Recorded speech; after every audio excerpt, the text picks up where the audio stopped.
संतों के महामहिम वचनों के अनुसार जो चलता है वो पुण्य एकत्रित करता है, और जो कुमार्गगामी बुद्धि के अनुसार चलता है वो पाप एकत्रित करता है। भगवान के सिवा, सुनो महापुरुषों के वचन है, भगवान के सिवा तुम किसी और का सहारा लोगे तो अंत तक तुम्हें पछताना पड़ेगा।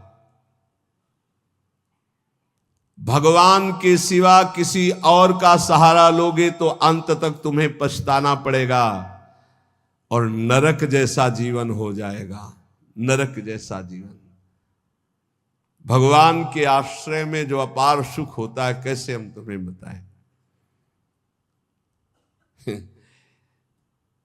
ये जीव सोचता है धन का आश्रय, परिवार का आश्रय, बिल्कुल सब नाटक, धोखा ही धोखा। सच्ची मानिए, भगवान के सिवा दूसरे का सहारा लोगे तो अंतिम में तुम्हें पछताना पड़ेगा, नरक जैसा कष्ट होगा। और अगर भगवान का सहारा है तो सच्ची माने जीवन परम मंगल में देखने को मिल रहा है। नारकी स्थिति से जीवन परम मंगल में देखने को मिल रहा है। दूसरा, संसार के मनुष्यों से जो प्रेम किया जाता है वो अगले जन्म का निमंत्रण है, अगला जन्म का। और यदि भगवान से प्रेम किया जाता है तो परम धाम जाने का, अगला जन्म का खत्म। अब देखो तुम्हें पसंद क्या करना है। तीसरा, जिस शरीर में जितनी आसक्ति कर लोगे अगला वही जन्म उसी शरीर का मिलेगा। जैसे हिरण के शरीर में आसक्ति कर ली तो भरत जी हिरण बन गए, पुरंजन ने स्त्री में आसक्ति कर ली तो पुरंजनी बन के अगले जन्म में स्त्री बन करके जन्मा। इसलिए जिस शरीर से अधिक प्रेम कर, जो मकान से ज्यादा प्यार करता है वो छिपकली बनकर मकान में रेंगता है। ध्यान, जो जिससे अधिक प्यार, वो ऐसी योनि को प्राप्त। तुम योनि प्राप्त करने के लिए नहीं आए, तुम भगवान को प्राप्त करने के लिए मानव देह प्राप्त किया है।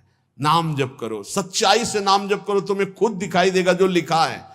कोई किसी से प्यार नहीं करता, सिर्फ नाटक, सिर्फ नाटक प्यार का चल रहा, कोई प्यार।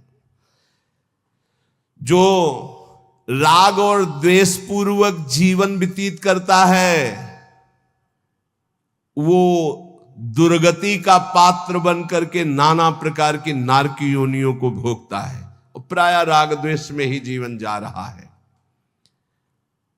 ये 18 दोष भोगने ही पड़ते हैं जो भगवान का भजन नहीं करता।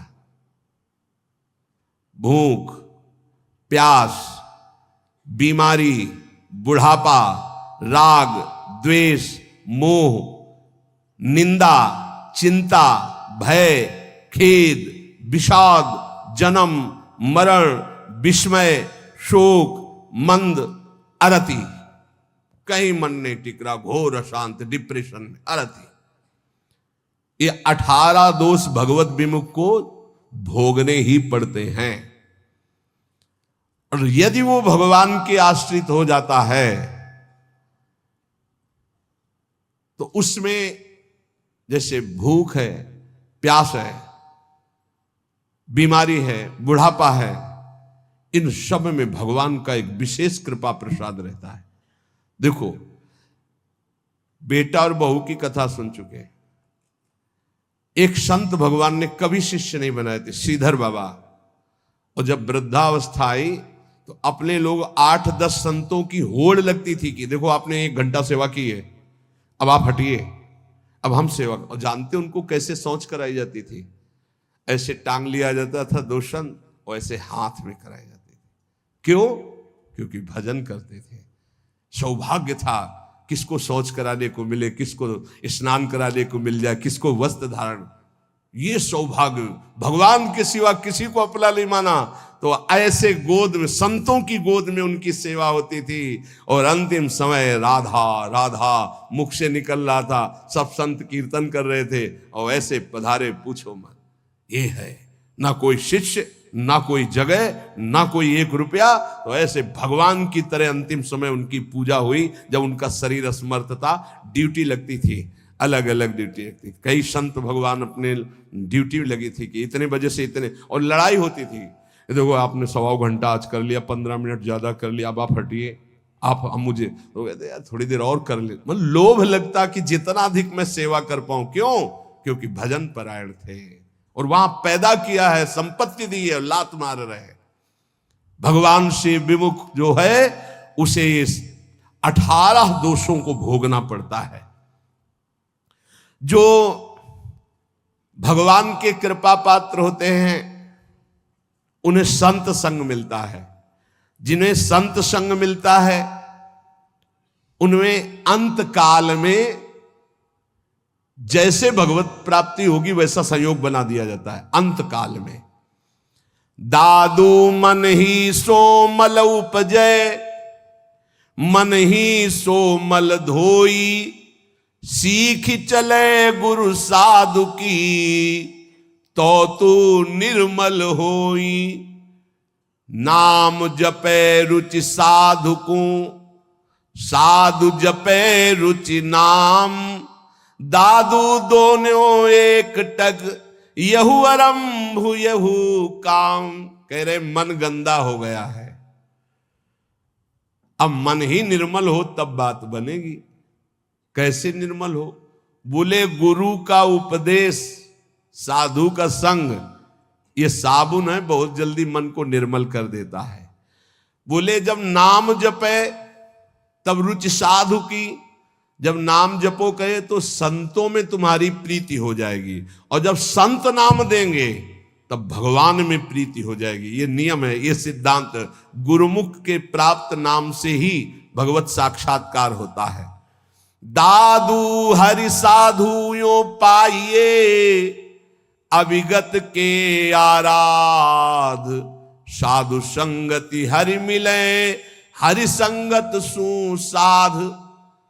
बोले जब हरि की कृपा होती तो साधु मिलते हैं, और जब साधु की कृपा होती है तो उस अविगत परमात्मा की आराधना शुरू होती है, तब वो हरि मिलते हैं। तो हरि की कृपा का फल साधु, और साधु की कृपा का फल हरि दर्शन।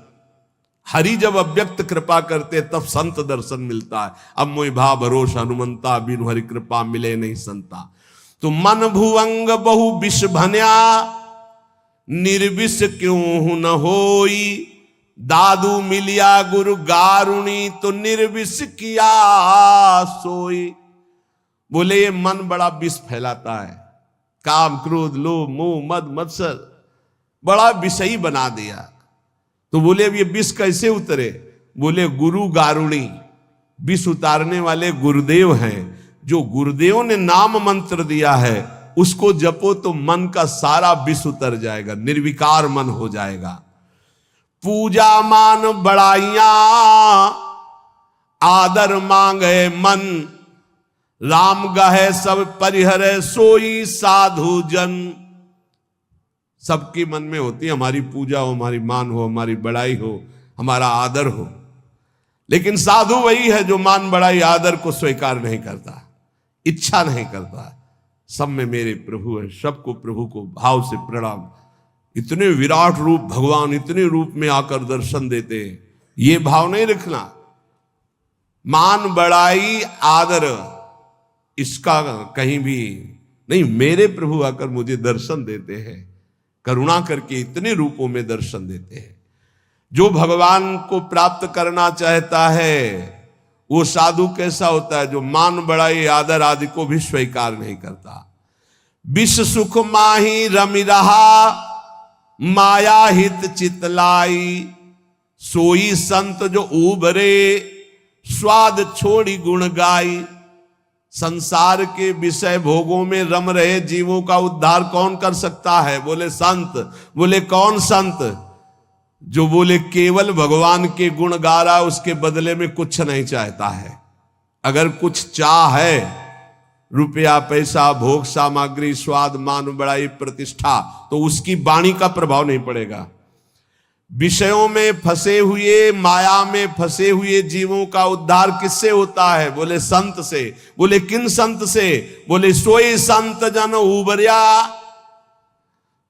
जो स्वाद छोड़ी गुण गाई, स्वार्थ स्वाद इनको छोड़कर कोई भी चाह नहीं, केवल स्वांता सुखाए तुलसी रघुनाथ गाथा। बोले ऐसे संतों की वाणी से माया में फंसे हुए लोगों का उद्धार होता है। साधु मिले तब उपजे हृदय हरि को ध्यान, दादु संगति साधु की अभिगत पुरवै आन। बहुत शीघ्र परमात्मा प्राप्ति होती है ऐसे संत महात्मा के संग से, उनके बताए हुए ध्यान नाम गुण कीर्तन से बहुत जल्दी भगवत साक्षात्कार होता है। प्रेम कथा हरि की कहें करें भगत ल्यो लाई, पिबे पिबावे राम रस सोजन मिलवो आई। बोले बड़े संतों की पहचान क्या होती है? बोले जिनके पास बैठने से केवल भगवत चर्चा ही हो, हमारे आचरण सुधरे, हरि नाम में प्रीति हो, हरि चरणों में प्रीति हो, भक्ति का हृदय में प्रादुर्भाव हो, वो स्वयं भगवत रस पिए हुए हैं और वही भगवत रस हमें पिला सकते हैं। साहब सो सन्मुख रहे सत्संगति में आई, दादू साधु सब कहे सो निर्फल क्यों जाई। बोले साहब के सन्मुखता बनी रहेगी यदि संत संग रहेगा। साहब हरि के सन्मुख हो जाओगे, और सन्मुख होए जीव मोहि जब ही जन्म कोटि अगनासौ तबहि।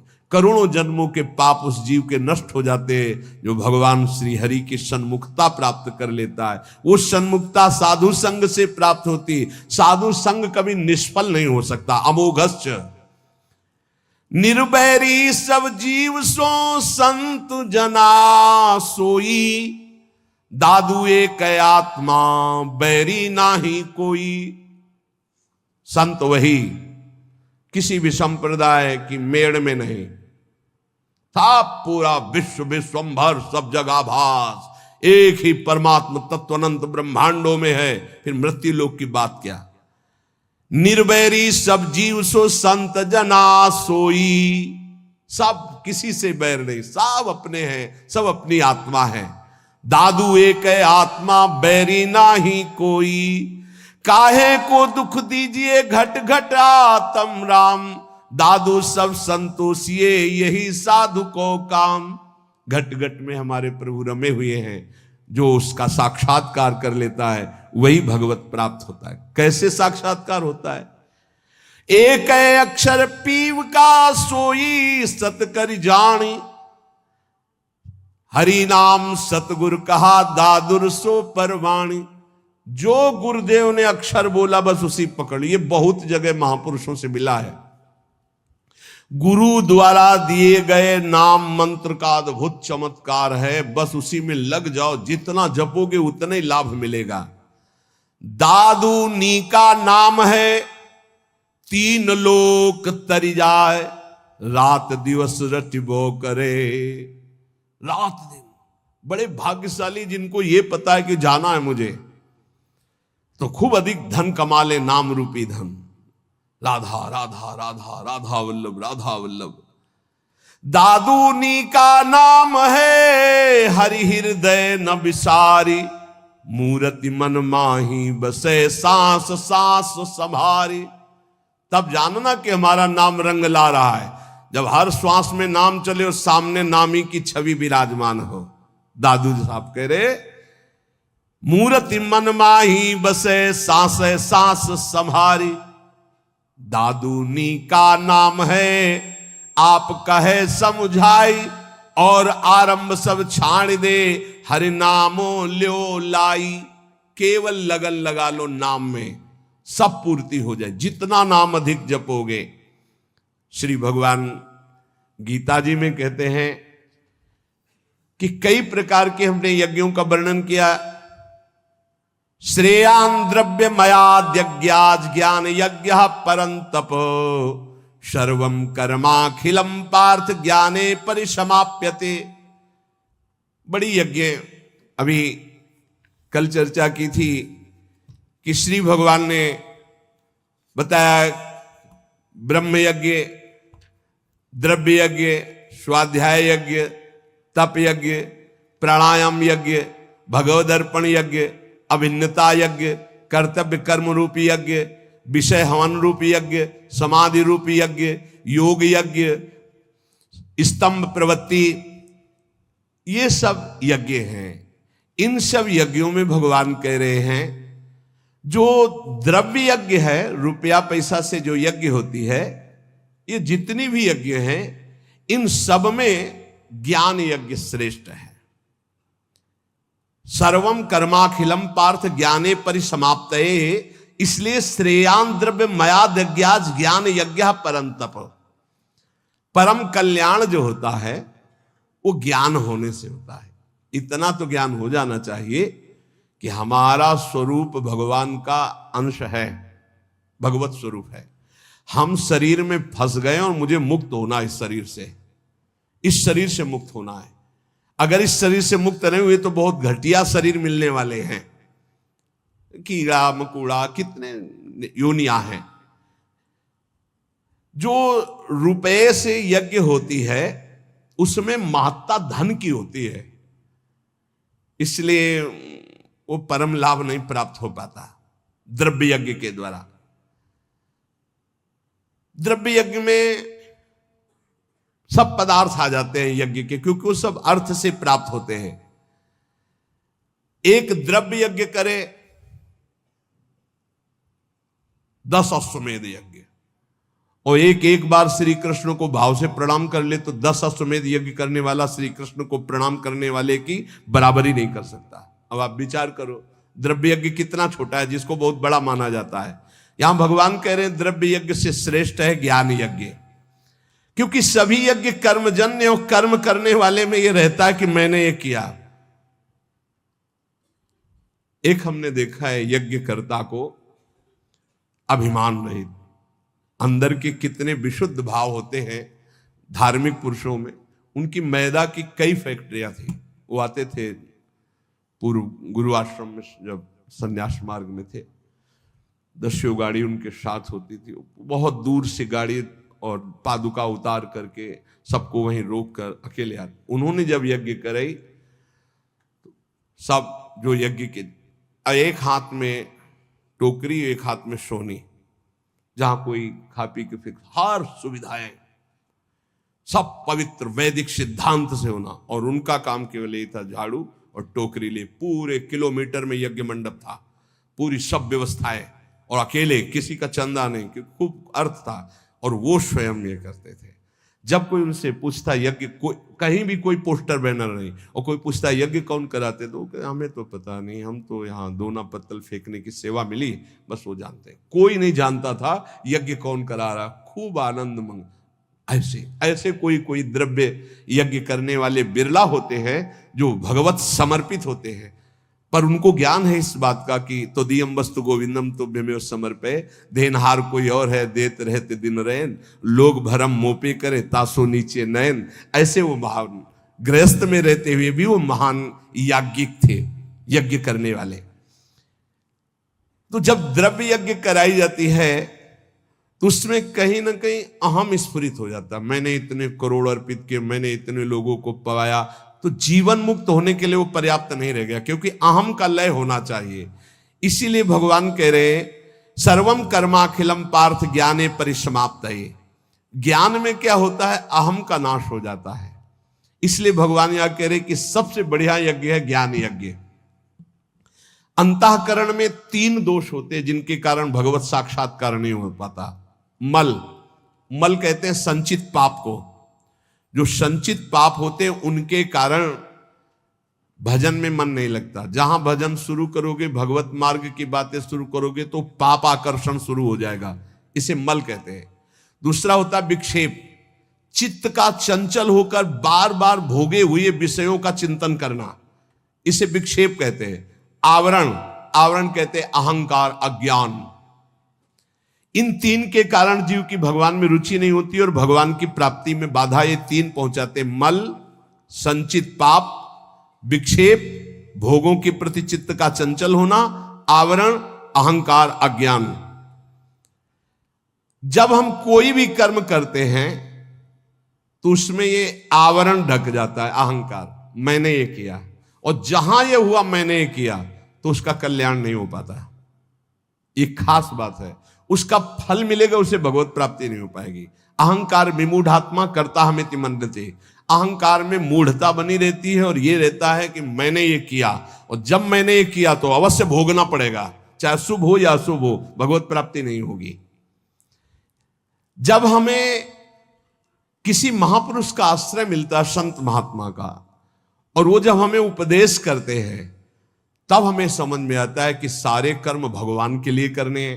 हमारे पास जो शारीरिक बल, रुपया, पैसा, भोग सामग्री, सब श्री भगवान की, तो हम भगवत भाव से जब कर्म करके भगवान को समर्पित करने लगते हैं तो हमारे अंदर के दोष नष्ट होने लगते हैं। मल पहले नष्ट होगा, संचित पाप भस्म होंगे। अब हमको थोड़ा विवेक आने लगा कि जितने भोग भोगे उनमें कोई सुख तो है नहीं, तो बार बार चित्त जो भोगों की तरफ जा रहा था उसे वापस करने लगे, तो विक्षेप नष्ट होने लगा। अब अहंकार भगवद अर्पित होकर के चरणों में चला गया, तीनों ठीक हो गए। मल विक्षेप आवरण जहां हटा तो सामने सच्चिदानंद भगवान का उसको अनुभव हो जाता है। अब बोले ये मल विक्षेप आवरण हटाने के लिए जो साधु संग चाहिए, गुरु का संग चाहिए, वो कैसे प्राप्त हो? बोले जब विवेक, वैराग्य, समदमादि, सठ संपत्ति, मुमुक्षता, श्रवण, मनन, निधिध्यासन, तत्व पदार्थ संशोधन, ये जो दैवी भागवती ज्ञान के साधन है, इनकी जब प्राप्ति की इच्छा होती है तो गुरु बनाने की इच्छा होती है। कोई ऐसे संत मिले, कोई ऐसे सदगुरु मिले। देखो भगवान सामने विराजमान है अर्जुन के, और कह रहे हैं कि जब कभी मल विक्षेप आवरण हटाने के लिए ज्ञान की आवश्यकता होती है तो गुरु की प्राप्ति की इच्छा होती है। तो अपने मल विक्षेप आवरण को हटाने के लिए, कल्याण प्राप्ति के लिए, मंगल के लिए, सुख प्राप्ति के लिए, ज्ञान यज्ञ के लिए, तत्व ज्ञान के लिए किसी संत का आश्रय लो। कैसे? बोले तद्विद्धि प्रणिपातेन परिप्रश्नेन सेवया उपदेक्षन्ति ते ज्ञानम ज्ञानिनस्तत्वदर्शिनः। भगवान से पहले प्रार्थना करो कि हमको तत्वज्ञानी महात्मा मिल जाए। बड़ा मुश्किल है तत्वज्ञानी महात्मा मिलना। ये छोटी छोटी मेड़े ऐसी बन गई हैं, लड़ाई झगड़ा, एक दूसरे की निंदा स्तुति समझे नहीं पा रहे। जैसे जमीन में खड़े होकर देखो तो कोई 7 खंड की, कोई कुछ ऐसे बिल्डिंग, और थोड़ा हेलीकॉप्टर में बैठ के देखो ऊपर उड़ के, तो सब एक जैसा दिखाई देने लगेगा। तो जो ऊंचाई में चढ़ा हुआ महापुरुष है वो एक जैसा दिखता है, सब जगह एक है। देखो शास्त्रों में हमने, वैदिक सिद्धांतों में भी पाया, आ ब्रह्म है, आ। अब आप कुछ भी बोलो आ निकलेगा। सर्वव्यापी ब्रह्म आ है, ये हमने शास्त्रों में पाया। का, खा, गा, चा, छा, टा, ज्ञा, का से लेके ज्ञा तक कोई भी अक्षर बोलो, आ आ आ निकलेगा। अब जो अक्षर है वो ब्रह्ममय है। ऐसे ही चराचर जगत ब्रह्म में, सर्वम खलमिदम ब्रह्म। अब ये वेद सिद्धांत पढ़ते हैं, लड़ाई झगड़ा कहां रह गया, कहां निंदा स्तुति रह गई, कहां राग द्वेष रह गया, कहां छोटा बड़ा रह गया, कहां अपना पराया रह गया। यही समझ। सनातन आकाश की तरह है, ध्यान रखना।